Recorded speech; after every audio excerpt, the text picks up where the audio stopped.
Olá, retornamos agora à terceira aula sobre o Estatuto do Desarmamento. Vamos falar sobre a questão do porte de arma de fogo ou a posse da arma de fogo aos residentes em áreas rurais. Aos residentes em áreas rurais maiores de 25 anos que comprovem depender do emprego da arma de fogo para prover sua subsistência alimentar familiar, será concedido pela Polícia Federal o porte de arma de fogo na categoria caçador para subsistência, de uma arma de uso permitido de tiro simples com 1 ou 2 canos de alma lisa e de calibre igual ou inferior a 16, desde que o interessado comprove a efetiva necessidade em requerimento ao qual deverão ser anexados os seguintes documentos: documento de identificação pessoal, comprovante de residência em área rural e atestado de bons antecedentes. Caçador para subsistência. O caçador para subsistência que der outro uso à sua arma de fogo, independentemente de outras tipificações penais, responderá, conforme o caso, por porte ilegal ou por disparo de arma de fogo de uso permitido. Profissionais de segurança privada. As armas de fogo utilizadas pelos profissionais de segurança privada, dos prestadores de serviço de segurança privada e das empresas e dos condomínios edilícios possuidores de serviços orgânicos de segurança privada constituídas na forma da lei serão de propriedade, responsabilidade e guarda das respectivas empresas, somente podendo ser utilizadas quando em serviço, devendo essas observarem as condições de uso e de armazenagem estabelecidas pelo órgão competente, sendo o certificado de registro e autorização de porte expedidos por quem? Pela Polícia Federal, em nome da empresa. Empresa de segurança privada e transporte de valores. O proprietário ou diretor responsável de empresa de segurança privada e de transporte de valores responderá pelo crime omissão de cautela, sem prejuízo das demais sanções administrativas e civis, se deixar de registrar ocorrência policial e de comunicar à Polícia Federal perda, furto, roubo ou outras formas de extravio de armas de fogo, acessórios e munições, que estejam sob sua guarda nas primeiras 24 horas depois de ocorrido o fato. A empresa de segurança e de transporte de valores deverá apresentar documentação comprobatória do preenchimento dos requisitos constantes do artigo 4º dessa lei, quanto aos empregados que portarão arma de fogo. Vejam novamente o artigo 4º dessa lei, aqueles 3 requisitos que nós falamos inicialmente. Então, até as empresas privadas, os profissionais da área de segurança privada, a gente percebe, e também o cidadão, quando ele conseguir obter o porte, por alguma razão específica que a gente vai estudar mais à frente, será com base nesse artigo 4º. A listagem dos empregados das empresas referidas nesse artigo deverá ser atualizada semestralmente junto ao SINARME. Então, esta é uma pergunta que é fácil de cair em concurso. Qual é a periodicidade da atualização do cadastro das armas das empresas privadas junto ao SINARME? É semestralmente, mas é uma pergunta bem básica para cair em concurso. Segurança do Ministério Público e do Poder Judiciário. As armas de fogo utilizadas pelos servidores das instituições descritas no inciso 11 do artigo 6º serão de propriedade, responsabilidade e guarda das respectivas instituições, somente podendo ser utilizadas quando em serviço, devendo estas observar as condições de uso e de armazenagem estabelecidas pelo órgão competente, sendo o certificado de registro e a autorização de porte expedidos pela Polícia Federal em nome da instituição.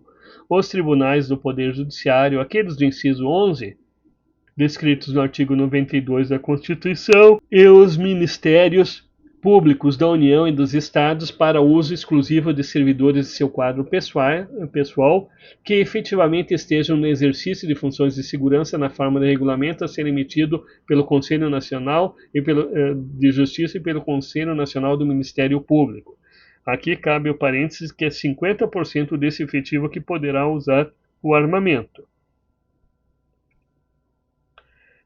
Segurança do Ministério Público e do Poder Judiciário. A autorização para o porte de arma de fogo independe do pagamento de taxa. Então aqui a gente já vê também um critério interessante, a ausência do pagamento de taxa nesse sentido.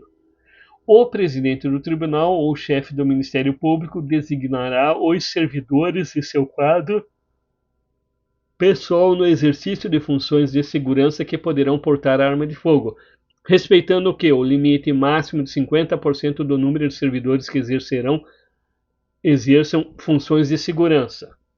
O porte de arma pelos servidores das instituições de que trata esse artigo fica condicionado à apresentação de documentação comprobatória do preenchimento dos requisitos constantes do artigo 4º desta lei, novamente, bem como a formação funcional e estabelecimento de ensino de atividade policial e a existência de mecanismos de fiscalização e de controle interno nas condições estabelecidas no regulamento dessa lei.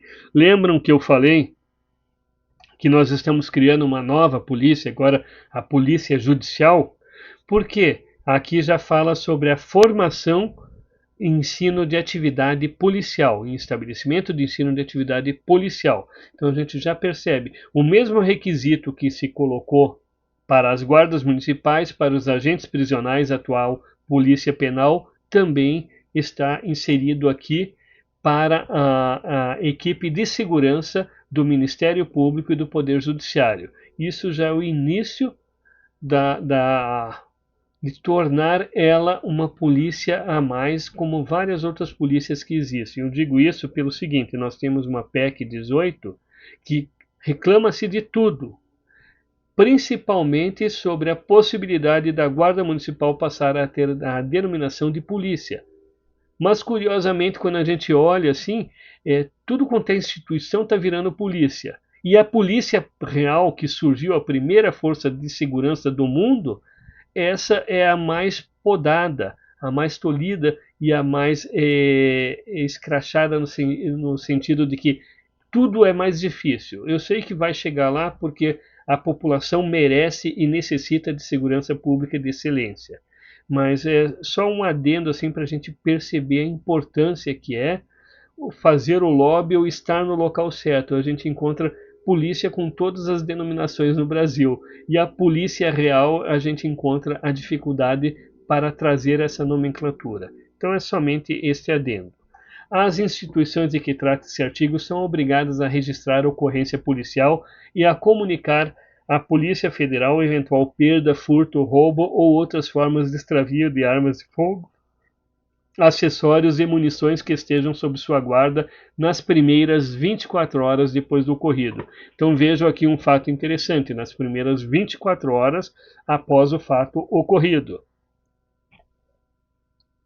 É quase que semelhante a uma empresa de segurança privada. A única diferença é que a gente não encontra assim, uma regra punitiva caso haja descumprimento. Entidades desportivas. As armas de fogo utilizadas em entidades desportivas legalmente constituídas devem obedecer às condições de uso e de armazenagem estabelecidas pelo órgão competente, respondendo ao possuidor ou autorizado a portar a arma pela sua guarda na forma do regulamento desta lei. Competência. Compete ao Ministério da Justiça a autorização do porte de arma para os responsáveis pela segurança de cidadãos estrangeiros em visita ou sediados no Brasil. Então vejam aqui que são duas competências, são específicas para os estrangeiros. Quando é segurança de cidadão estrangeiro em visita ou sediado no Brasil, compete ao Ministério da Justiça através da Polícia Federal. Compete ao Comando do Exército o registro e a concessão de porte de trânsito de arma de fogo para quem? Colecionadores, atiradores, caçadores e representantes estrangeiros em competição. Então vejam E essa diferença é importante em competição internacional oficial de tiro realizado no território nacional.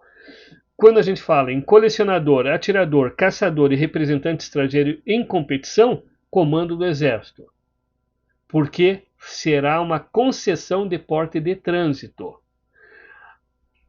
Quando nós falamos em autorização de porte de arma, é para segurança de cidadão estrangeiro em visita ou sediado no Brasil. Viram a diferença? E isso pode pegar na hora da prova. Autorização de porte de arma de fogo. Autorização para porte de arma de fogo de uso permitido em todo o território nacional é de competência da Polícia Federal e somente será concedida após a autorização de quem? Do SINARM, Sistema Nacional de Armas e Munições. Autorização para porte de arma de fogo. Aquela questão da eficácia e território e limite territorial. A autorização poderá ser concedida com eficácia temporária e territorial limitada e dependerá de o requerente. 1. Demonstrar sua efetiva necessidade por exercício de atividade profissional de risco ou ameaça à sua integridade física. Neste dispositivo legal, artigo 10, é que o cidadão comum, cidadão de bem, que estiver ameaçado à sua integridade física, etc., ele poderá fazer o requerimento do porte de arma de fogo. Mas daí, além dessa demonstração efetiva necessidade, em razão do risco ou da ameaça à sua integridade física, ele deverá atender às exigências previstas no artigo 4º, que é comum para todos, exceção à regra, aqueles órgãos, o inciso 1, 2, o 5 e o 6, do artigo 6º, né? O inciso 3º, apresentar documentação de propriedade de arma, bem como seu devido registro no órgão competente, que é comum para todos também. A autorização de porte de arma prevista nesse artigo perderá automaticamente sua eficácia caso o portador dela seja detido ou abordado em estado de embriaguez ou sob efeito de substâncias químicas ou alucinógenas. Cobrança de taxas. Fica instituída a cobrança de taxa nos valores constantes do anexo dessa lei pela prestação de serviços relativos ao registro de arma de fogo, a renovação do registro de arma de fogo, a expedição de segunda via de registro de arma de fogo, a expedição de porte federal de arma de fogo, a renovação de porte de arma de fogo, a expedição de segunda via de porte federal de arma de fogo. A cobrança dessas taxas são isentas do pagamento das taxas previstas nesse artigo as pessoas, os profissionais e as instituições, respectivas instituições, Forças Armadas, órgãos referidos no inciso 1, 2, 3, 4 e 5 do artigo 144. Diga-se de passagem, o inciso 3º já não se aplica mais, que é a Polícia Ferroviária Federal. Se não me engano, o 2º ou 3º não se aplica mais, porque está em desuso esta instituição, e hoje com a PEC 18, a Polícia Rodoviária Federal, assumindo a nova denominação e a nova atribuição como Polícia Viária, ela acaba absorvendo tanto o policiamento terrestre, quanto em ferrovias, hidrovias e etc. e tal, ou seja, abrangendo todas as áreas da nação. E da Força Nacional de Segurança Pública, das guardas municipais, os agentes operacionais da Agência Brasileira de Inteligência, ABIN, os agentes do Departamento de Segurança e Gabinete de Segurança Institucional da Presidência da República, os órgãos referidos nos 51 e 52 da Constituição, Polícia Legislativa, do quadro efetivo dos agentes prisionais, atual Polícia Penal. Daí tem os integrantes das escoltas de presos, também a Polícia Penal, só as guardas portuárias que acabou ainda não virando polícia alguma, mantém a nomenclatura, a denominação guarda portuária. Os residentes em áreas rurais maior de 25 anos. Então esses são isentos do pagamento da taxa, tanto as pessoas quanto as instituições. Cobrança de taxas. Os valores arrecadados destinam-se ao custeio e à manutenção das atividades do SINARM, da Polícia Federal e do Comando do Exército no âmbito de suas respectivas responsabilidades. Do credenciamento.